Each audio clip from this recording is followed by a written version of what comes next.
Bonjour, donc on va parler ce matin de sens du travail et de philosophie. Alors déjà, j'aimerais savoir un peu où vous en êtes vous. Est-ce que vous pourriez, s'il vous plaît, lever la main si vous aimeriez que dans votre travail, il y ait un peu plus de sens? Sachez que vous n'êtes pas seul. Vous n'êtes pas seul parce qu'en fait, il y a 47% des cadres sup en France qui seraient prêts à gagner moins d'argent pour avoir plus de sens dans leur travail. Un cadre sup sur deux quand même, c'est énorme.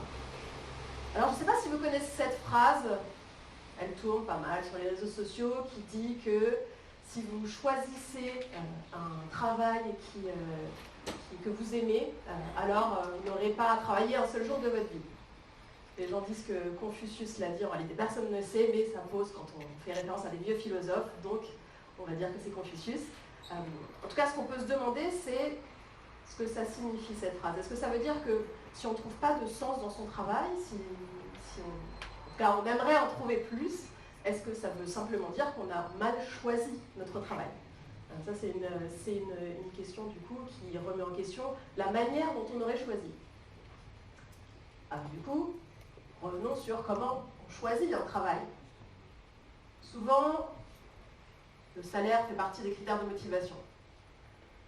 Qu'est-ce qu'il peut y avoir d'autre? Il peut y avoir le fait que ce soit intéressant, pas très loin du travail, peut-être qu'on puisse faire un peu de télétravail, que les collègues soient sympas. Quoi d'autre? Peut-être que vous ayez de l'impact dans votre boulot, que ce soit utile à la société. Qu'est-ce qui peut motiver un choix de travail? Peut-être que ça contribue à vos valeurs? Non? Alors, ma question c'est, quand on a un travail où on a l'impression d'avoir coché quasiment toutes les cases, pourquoi on peut avoir ce sentiment de manque de sens? Qu'est-ce qui nous titille, alors même qu'on a peut-être 95% des cases qui sont cochées? Qu'est-ce qui fait qu'on est encore dans cette recherche de sens, alors qu'a priori tout va bien, on n'a pas besoin de se plaindre?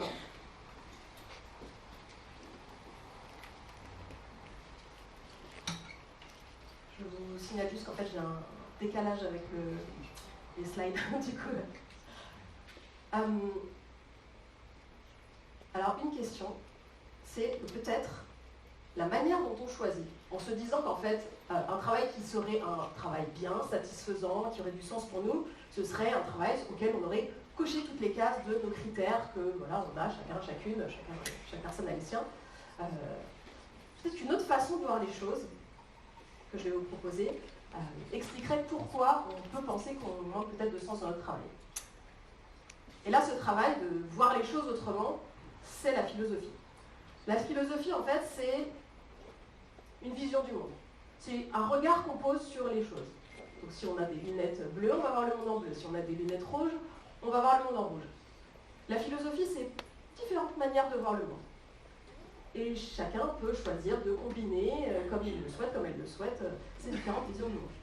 Donc là, je vais vous en proposer une par rapport au sens au travail, où peut-être que plutôt que de cocher des cases, un maximum de cases dans notre recherche de travail, peut-être qu'en réalité, ce qui fait que, alors qu'on a l'impression d'avoir presque tout coché et qu'on se sent encore mal, c'est peut-être qu'en réalité, ce ne serait pas des cases à cocher, mais peut-être plutôt des maillons. Vous voyez, des maillons d'une chaîne qui, du coup, seraient tous liés les uns aux autres. Et qu'est-ce qui se passe quand il y a un maillon qui est défectueux? S'il y a un maillon qui est défectueux, la chaîne, elle casse. Parce qu'une chaîne, elle a la force de son maillon le plus faible. Et ça explique pourquoi parfois on a l'impression qu'on ne peut pas vraiment se plaindre, que tout va bien dans notre travail, et pourtant, il y a quelque chose qui ne se passe pas bien, il y a quelque chose qui nous gratouille. Alors, une question qu'on peut se poser, c'est qu'est-ce que c'est un travail qui a du sens? Est-ce qu'il y aurait une liste quelque part de métiers qui ont du sens et parmi lesquels il suffirait de choisir, et du coup ça résoudrait nos problèmes? Tu vas la passer les slides, je suis désolée. Un travail qui a du sens, ça pourrait être un sens en termes de signification. Pourquoi on fait ce travail? Et donc un travail qui aurait du sens, ce serait un travail qui, par exemple, serait en cohérence avec nos valeurs. Ça, ce serait un travail qui, pour nous, personnellement, aurait du sens. Ou est-ce que quand on dit un travail qui a du sens, on parle du sens, des 5 sens, de notre ressenti, de comment on se sent? Et du coup, un travail qui serait un travail peut-être certes plein de critères cochés, mais dans lequel on ne se sentirait pas bien, pour plein de raisons, ferait que ce serait un travail qui n'a pas de sens pour nous. Ça n'a pas de sens de faire ce travail si on se sent mal. Ou alors, est-ce que quand on parle de sens, on parle de direction, de vers pourquoi on fait quelque chose, vers quel résultat on tend, quel est le résultat des actions qu'on mène, et est-ce que, oui ou non, on les trouve utiles? On peut faire plein de choses, mais parfois on se demande si vraiment c'est utile ce qu'on fait. Alors ça pourrait être peut-être les différentes manières de voir le mot sens. Alors quand on parle du ressenti, il y a un philosophe que j'aime beaucoup, Épictète, qui lui suggère qu'on souhaite que les choses adviennent telles qu'elles adviennent. Épictète, c'est un stoïcien, et les stoïciens, ils ont une vision du monde, c'est ça leur philosophie, une vision du monde qui considère qu'il y a un destin. Il y a un destin, un ordre du monde, et pour se sentir bien, il faut l'accepter. Et on est libre, en fait on a le choix entre deux choses, on est libre entre ou l'accepter ou s'opposer à ce destin. Donc, comme de toute façon le destin c'est le destin, ça sert à rien. Donc dans le cadre de notre travail, ça reviendrait à se dire qu'il y a quand même deux sortes de sujets sur lesquels on peut se mobiliser. Il y a ceux sur lesquels on peut faire quelque chose, puis il y a peut-être aussi plein de choses sur lesquelles on ne peut rien faire. Et dans ces cas-là, en gros, ce que les stoïciens disent, c'est que ça ne sert à rien de se pourrir la vie sur des choses sur lesquelles on ne peut rien et qu'il faut juste accepter qu'elles sont telles qu'elles sont. Un autre philosophe de la même époque, de l'Antiquité, c'est Épicure, qui lui fait la différence entre deux types de désirs. Pour lui, il y a des désirs naturels, nécessaires, comme boire, manger, dormir. Il y a aussi dedans l'amitié, la philosophie. Et il y a les désirs vides. Alors les désirs vides, ça va être les honneurs, la richesse, le pouvoir. Et ça signifie que parfois, peut-être, on peut être attiré vers un job parce qu'il y a des paillettes, il y a un truc un peu glamour, il y a quelque chose qui donne envie, c'est une boîte connue, des choses un peu de l'ordre de ce que lui appelle des désirs vides. Et c'est ce qui fait qu'au bout d'un moment, ça ne remplit pas, parce que c'est creux, en fait. Donc ça ne donne pas de sens au travail. Et donc on a peut-être été attiré vers quelque chose qui, en fin de compte, se retrouve être un peu vide de sens. Alors, ces philosophes antiques, ils étaient à une époque où la vision de ce qu'était l'objectif d'une personne pour qu'elle se sente bien, vous avez peut-être lu les pensées de Marc Aurèle par exemple, c'était de viser ce qu'ils appelaient l'ataraxie, c'est la tranquillité de l'âme. Alors la tranquillité de l'âme, c'est le fait d'éviter les souffrances et de maîtriser ses passions. Donc éviter les souffrances, ça veut dire apprendre à connaître ses limites et éviter d'aller dans des contextes où on sait qu'on va souffrir. Par exemple, une personne qui est très sensible, c'est pas la peine qu'elle aille travailler dans des cuisines. Dans des cuisines, en général, on se crie dessus, on ne dit pas s'il vous plaît, merci. Donc il faut avoir conscience de notre fonctionnement pour ne pas aller dans un endroit où on va souffrir. Une autre personne dont j'aimerais vous parler aujourd'hui, c'est Franz Kafka. Vous avez peut-être lu ses livres, La Métamorphose, Le Procès, Le Château. Il y a quelque chose que vous ne savez peut-être pas, c'est qu'en fait, Franz Kafka, il a eu un job toute sa vie. Un job hyper normal. Même toute sa carrière, il est resté dans la même boîte, il travaillait dans une compagnie d'assurance. Et alors, ce que je trouve très intéressant, c'est que quand il parle de ce job, il dit le bureau. Même pour être plus précis, il dit que le bureau est une horreur. Autant vous dire que lui, le sens au travail, il ne le trouvait pas franchement. Mais ce qui est intéressant, c'est que quand il parlait de son travail de création artistique, d'écriture, il disait « mon travail ». C'est intéressant. Il parle de « mon travail » en parlant de ce sur quoi il choisit d'estimer qu'il a un travail. Je ne sais pas si vous connaissez beaucoup d'artistes, mais c'est vrai que tous mes amis artistes, qu'ils soient peintres, photographes, musiciens, s'ils se présentent, ils vont toujours dire qu'ils sont peintres, photographes, musiciens. Ils ne vont jamais me parler du fait que, à temps plein, ils sont serveurs ou ils travaillent, chacun son petit boulot. C'est ça ce qui est défini. Donc ce que Franz Kafka nous fait réaliser, c'est que le travail, ce n'est pas l'activité rémunératrice. C'est celle où nous, on décide d'investir notre énergie créatrice, quoi. Et juste pour que vous sachiez quel est son travail, en quoi le bureau était une horreur, il établissait le montant des cotisations patronales pour les entreprises qui étaient couvertes par l'assurance. Il suivait des litiges entre entreprises et ouvriers, sachant qu'à l'époque, c'était pas les mêmes conditions de travail.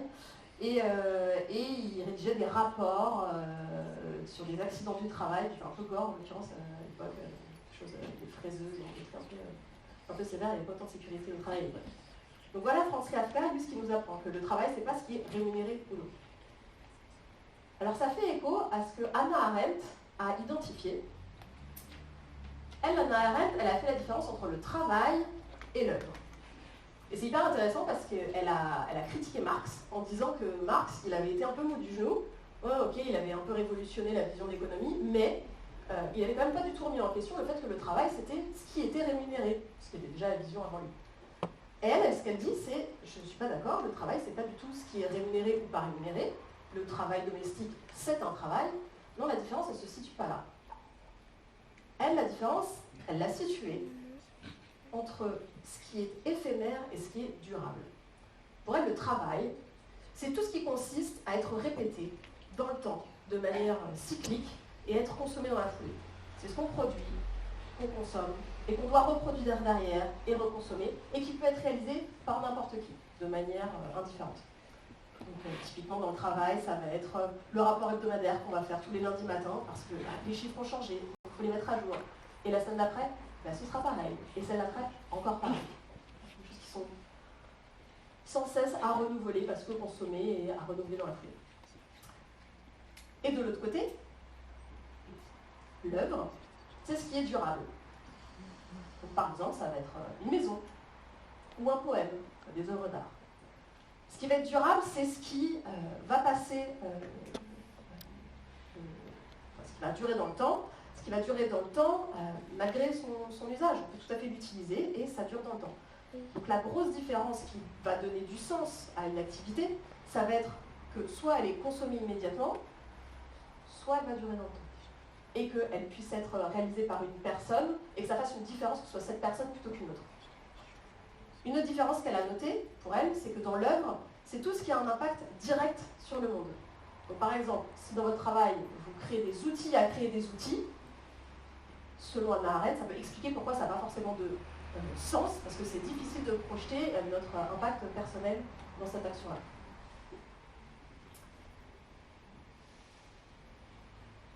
Il y a également Hegel qui parle de cette notion d'impact qu'on peut avoir dans le monde.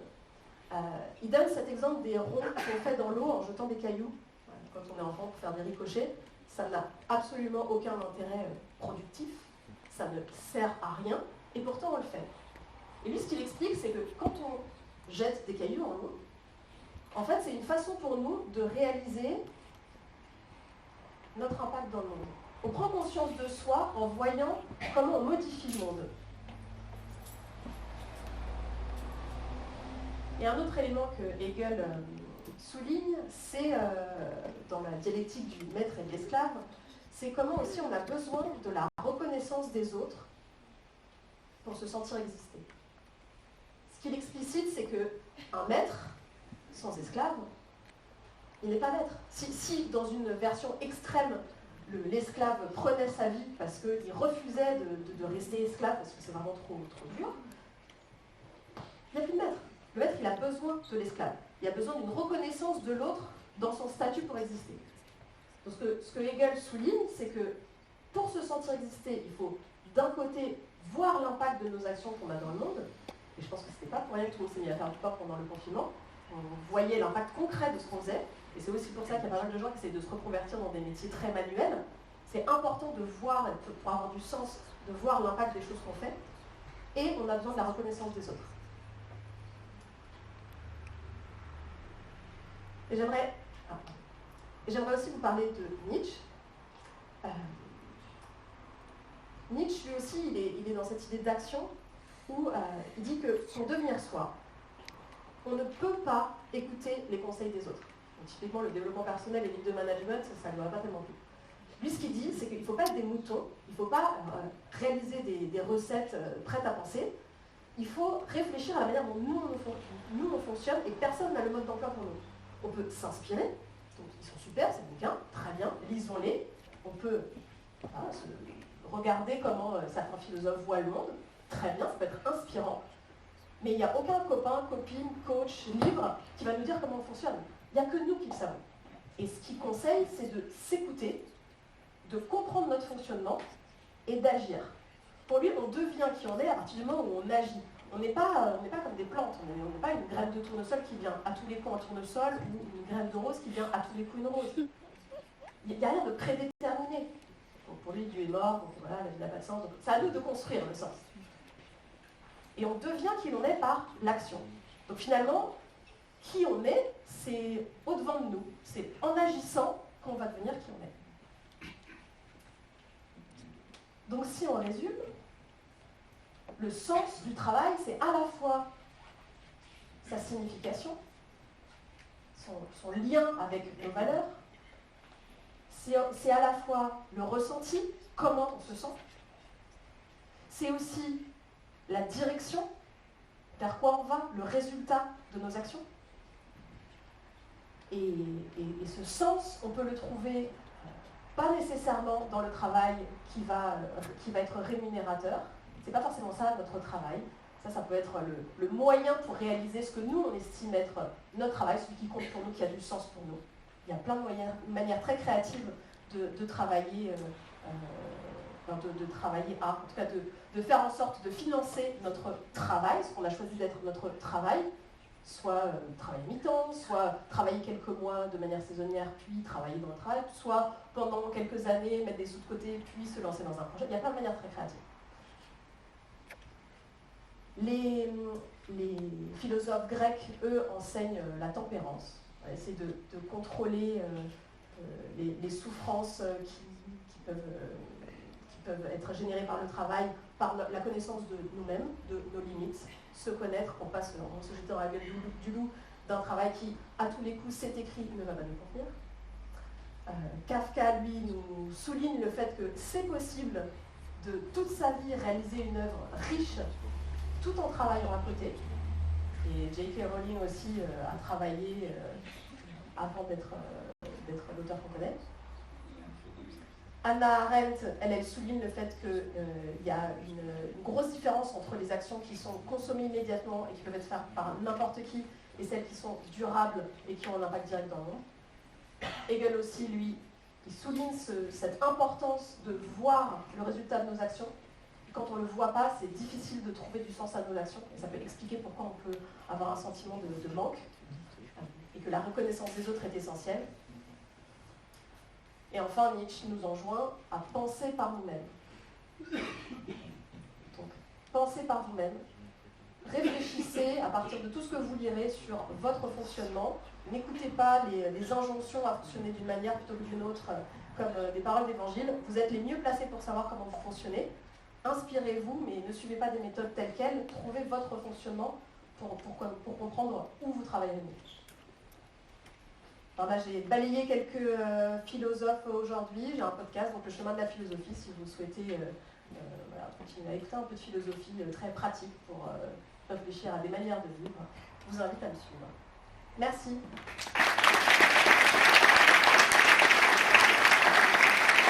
Merci beaucoup Stéphanie.